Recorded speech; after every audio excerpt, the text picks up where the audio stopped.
राधा राधा गुरुजी, मेरा सवाल है कि माँ द्रौपदी का 5 पति हैं।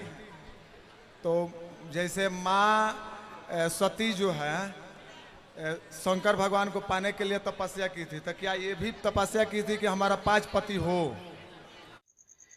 नमस्कार दर्शकों, स्वागत है आप सबका हमारी फिर से नई वीडियो में। दोस्तों, हम लेके आए हैं आध्यात्मिक ज्ञान चर्चा दो संतों के बीच में। एक तरफ है अनिरुद्धाचार्य जी महाराज जी, दूसरी तरफ है संत रामपाल जी महाराज जी। दोस्तों, वीडियो को छोड़ के बिल्कुल नहीं जाइएगा, क्योंकि आज का टॉपिक बहुत ही महत्वपूर्ण होने वाला है। अनिरुद्धाचार्य जी महाराज जी की भरी सभा में उनके शिष्य ने सवाल खड़ा किया है कि महाराज जी, द्रौपदी के 5 पति क्यों थे? क्या द्रौपदी ने 5 पति मांगे थे? जिसलिए क्या उन्होंने किसी से वरदान मांगा था, या क्यों उनके 5 पति थे? तो दोस्तों, आज इस टॉपिक को जरूर जानते हैं। तो दोस्तों, बने रहें अंत तक, क्योंकि ऐसा टॉपिक बहुत ही महत्वपूर्ण होता है। तो पहले जान लेते हैं अनिरुद्धाचार्य जी महाराज जी के विचार। राधा राधा गुरुजी, मेरा सवाल है कि माँ द्रौपदी का 5 पति हैं। तो जैसे माँ सती जो है शंकर भगवान को पाने के लिए तपस्या की थी, तो क्या ये भी तपस्या की थी कि हमारा 5 पति हो? तपस्या ऐसी की थी, माता द्रौपदी ने भगवान शंकर जी से तपस्या करके प्रसन्न किया जी। शंकर जी ने कहा क्या वरदान चाहिए? द्रौपदी ने कहा हाँ कि मुझे ऐसा पति चाहिए जो बहुत सुंदर हो जी। फिर ऐसा पति चाहिए जो बहुत बड़ा धनुर्धारी हो जी। फिर ऐसा पति चाहिए जो बहुत बड़ा बलवान हो जी। फिर ऐसा पति चाहिए जो बहुत बड़ा धर्मात्मा हो जी। और ऐसा पति चाहिए जो बहुत बड़ा ज्ञानी हो, ज्योतिष का, भविष्य जाने वर्तमान जाने। शंकर जी बोले ये 5 गुण एक में तो नहीं हो सकते जी। द्रौपदी ने तो ये कहा कि मेरे पति में ये भी गुण हो, ये भी गुण हो, ये भी ऐसा भी हो, ऐसा भी हो। 5 गिना दिए। शंकर जी बोले एक में तो 5 नहीं होगा, पर 5 अलग अलग हो जाएंगे अब तुम्हारे जैसे।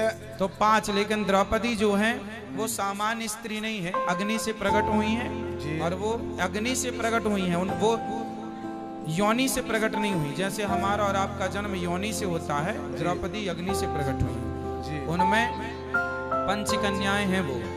वो जब चाहे अपने आप को कुंवारी कर सकती हैं, ऐसी सामान्य स्त्री नहीं है। ऐसी द्रौपदी के 5 पति जो हैं वो 5 पांडव हैं। एक और उनका सवाल था कि जो वो बोली थी कि हम खून से ही, उनके खून से ही बाल अपना धोएंगे तबे बांधेंगे बाल, ना तो बाल खुला रखती थी माँ। दुशासन के रक्त से। जी जी। ठीक है। तो वो मतलब उसका भी कोई अथी था, वरदान था का? नहीं, वरदान नहीं था। दुशासन ने द्रौपदी के बाल पकड़ के घसीट कर सभा में ले गया जी। और घसीट कर ले गया, बाल पकड़ के घुमाता रहा, फिर साड़ी उतारने लगा। तो द्रौपदी को कोई को गुस्सा, कोई के महिला के कोई बाल पकड़ के समाज में घसीट के ले जाए तो गुस्सा नहीं आएगा? तो क्रोध के बस उन्होंने कहा कि जब तक मैं तेरे रक्त से अपने केस नहीं धुल लेती दुशासन, अब मैं ये बाल नहीं बांधूंगी। जैसे मतलब कि वो तो जुए में हारे थे ना, इसीलिए वो तो जीते थे तो ले गए थे उस तरह, लेकिन उस तरह उनको व्यवहार नहीं करना चाहिए। भाई हारे नहीं थे। अच्छा भाई, धर्मराज युधिष्ठिर ने पहले अपने आप को दाव में लगाया जी। तो जो स्वयं हार चुका हो वो अपनी पत्नी को कैसे हरा सकता है, कैसे जुए में लगा सकता है ना? और उस समय, जिस समय जुए में लगाया द्रौपदी को, उन्होंने पहले अपने आप को लगा चुके थे और वो बन गए थे दास। तो द्रौपदी धर्मराज युधिष्ठिर की पत्नी है, ना कि दुर्योधन के दास की पत्नी है। और वो हार कर दुर्योधन के दास हो गए और दास बनकर उन्होंने दाव पे लगाया। तो सवाल खड़ा हुआ कि दास को अपनी द्रौपदी को लगाने का अधिकार कहाँ था? क्योंकि युधिष्ठिर की पत्नी थी द्रौपदी, दास की पत्नी नहीं थी। और वो हारने के बाद दास हो गए, तो वहां पर वो गलत हो गया। इसलिए द्रौपदी ने कहा कि मैं तेरे रक्त से केस धुलूंगी। जी जी जी। रुको। हाँ बेटा। ठीक है। राधे राधे गुरुजी। खुश रहिए। जो YouTube पर जोड़ रहे हैं, चैनल को सब्सक्राइब जरूर कर। तो दोस्तों, ये थे अनिरुद्धाचार्य जी महाराज जी के विचार। अब जानते हैं संत रामपाल जी महाराज जी के विचार। ब्रह्मा ने कहा कि माँ आप कहा करती थी कि हमारा कोई पिता नहीं। वेदों में लिखा है कि परमात्मा आकार में है और वही पूर्ण परमात्मा इस सारी सृष्टि का रचनहार है। उसके पाने का ओ मंत्र भी लिखा है यही मंत्र है जो उसको पाने का, ऐसा ही होगा। ऐसा विचार करके ब्रह्मा ने कहा कि मैं पिता के दर्शन करूंगा। माई ने कहा कि बेटा वो तुम्हें कभी दर्शन नहीं देगा, तुम्हारा पिता। ब्रह्मा ने कहा कि मां अब आपकी बातों पर विश्वास नहीं होता, मैं पिता की तलाश करूंगा, अर्थात परमेश्वर को ढूंढूंगा। माई ने कहा कि यदि तुम्हें पिता नहीं मिला तो क्या करेगा? ब्रह्मा ने कहा कि मैं फिर वापस नहीं आऊंगा, दर्शन नहीं दूंगा आपको। ऐसा सोचकर, ऐसा कहकर ब्रह्मा वहां से चल पड़ा। एकांत स्थान पर जाकर 4 युग तक मेडिटेशन किया, ध्यान किया, ओम नाम का जाप किया। प्रभु प्राप्ति नहीं हुई। अब शर्मिंदा वापस नहीं आ रहा है। तब आकाशवाणी काल ने की प्रकृति देवी को कि सृष्टि प्रारंभ करो, जीवों की उत्पत्ति करो। तब प्रकृति देवी ने कहा कि तेरा जेठा बेटा, ज्येष्ठ पुत्र ब्रह्मा आपकी तलाश में हट करके गया हुआ है। तब निरंजन ने कहा कि मैं कभी किसी को किसी भी वेद विधि वर्णित विधि से कोई दर्शन नहीं दूंगा, मेरी प्राप्ति नहीं हो सकती, उसको वापस बुलाओ। तब प्रकृति देवी ने अपनी शब्द शक्ति से एक लड़की उत्पन्न की, उसका नाम गायत्री रखा और कहा बेटी जा ब्रह्मा को समाधि से उठा कर ला, उसको कहना कि तेरे बिना सृष्टि रचना अधूरी है और आप वापस चलिए। अब वो गायत्री देवी जब वहां पहुंची ब्रह्मा के पास, ब्रह्मा के चरण छुए, ब्रह्मा का ध्यान भंग हुआ।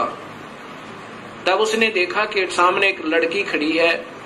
ब्रह्मा गुस्से में आकर कहता है कि तूने मेरा तप भंग कर दिया, तू कौन पापचारिणी आ गई, मैं तुझे श्राप देता हूं। तब उस गायत्री ने कहा कि पहले मेरी बात सुन लो और फिर मेरा दोष हो तो मुझे श्राप देना। मुझे मां ने भेजा है आपको लिवा लाने के लिए। आपके बिना सृष्टि रचना प्रारंभ नहीं हो रही, जीवों की उत्पत्ति नहीं हो रही और आप वापस चलिए।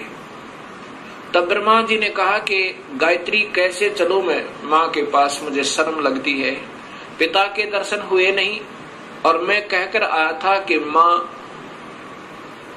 यदि पिता के दर्शन नहीं हुए तो मैं वापस नहीं आऊंगा, दर्शन नहीं दूंगा।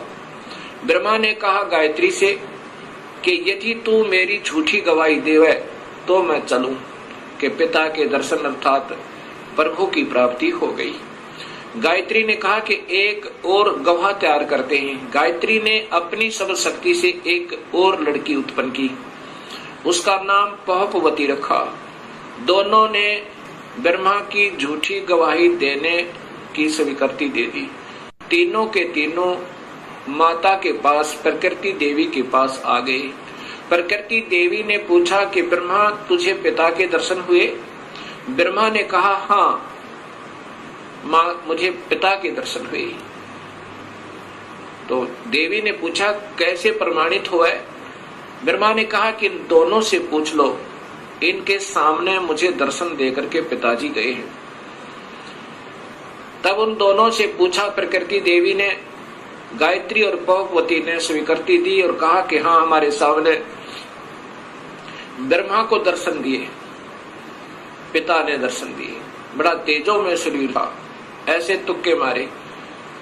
तब प्रकृति देवी के मन में ये आया कि ये काल दोगला है, ये ब्रह्म तो दोगली बात कर रहा है। मेरे को कहता है मैं कभी किसी को दर्शन नहीं दूंगा, मैं कभी व्यक्त रूप में प्रकट नहीं होऊंगा और गुप्त रूप में सर्व कार्य करता रहूंगा, और इनको दर्शन दे दिए। ऐसा सोचकर अक्षुब्ध होकर, नाराज होकर दूर जा बैठी और कहती है कि मैं नहीं तेरे इस कार्य को कर सकती, संभाल अपने डमडमे ने। मुझे कुछ कहता है और इनको दर्शन दे दिए हैं। तब आकाशवाणी काल भगवान ने क्षर पुरुष ने की कि प्रकृति देवी ये झूठ बोल रहे हैं, मैंने कोई दर्शन नहीं दिया। तब वो करड़ी होकर, गुस्से में होकर और आई और कहा कि नादानो तुम झूठ बोल रहे हो, आकाशवाणी हुई है परमात्मा की वो कहता है कि मैंने कोई दर्शन नहीं दिए। तब वो हंसने लगे और ब्रह्मा ने कहा कि माँ, मुझे शर्म आ रही थी आपके पास आने में, क्योंकि पिता के दर्शन हुए नहीं थे और मैं उस समय ये कहकर गया था कि मैं आऊंगा नहीं यदि पिता के दर्शन नहीं हुए तो, इसलिए हमने ये झूठ बोलने की स्कीम बनाई। तब प्रकृति देवी ने, इस शेरा वाली दुर्गा ने तीनों को श्राप दे दिया, ब्रह्मा तेरी पूजा जग में नहीं होगी और तेरे ही वेदों के पढ़ने वाले तेरे वंशज तेरे ही तरह सच्चाई नहीं कहा करेंगे। विद्वान जो हो जाएंगे उनको सही ज्ञान तो होगा नहीं, लेकिन झूठ बोलने पर तुले रहा करेंगे और सत्य ज्ञान ना होते हुए भी वो ज्ञान प्रचार करते रहेंगे और दुनिया को गुमराह किया करेंगे।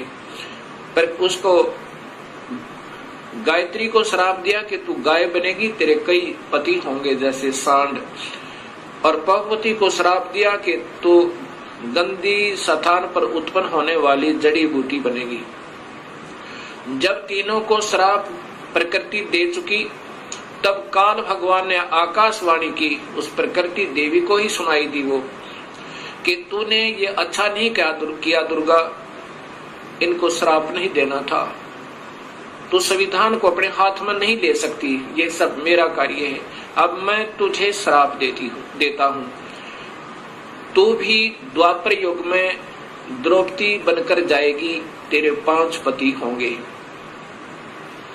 ऐसा श्राप पाकर के प्रकृति कहने लगी, निरंजन तेरे वश होगी, मैं अपने पिता से, अपने मूल मालिक से बिछुड़ गई, अब तू कुछ भी नाच नचा दे, यदि मैं इन बच्चों को नहीं डांटूंगी, नहीं धमकाऊंगी तो ये कैसे कार्य सुचारू करेंगे, और मैंने इनको थोड़ा सा सजा दी तो तूने मुझे सजा दे दी, ठीक है नचा ले नाच जैसे तू नचाना चाहता है।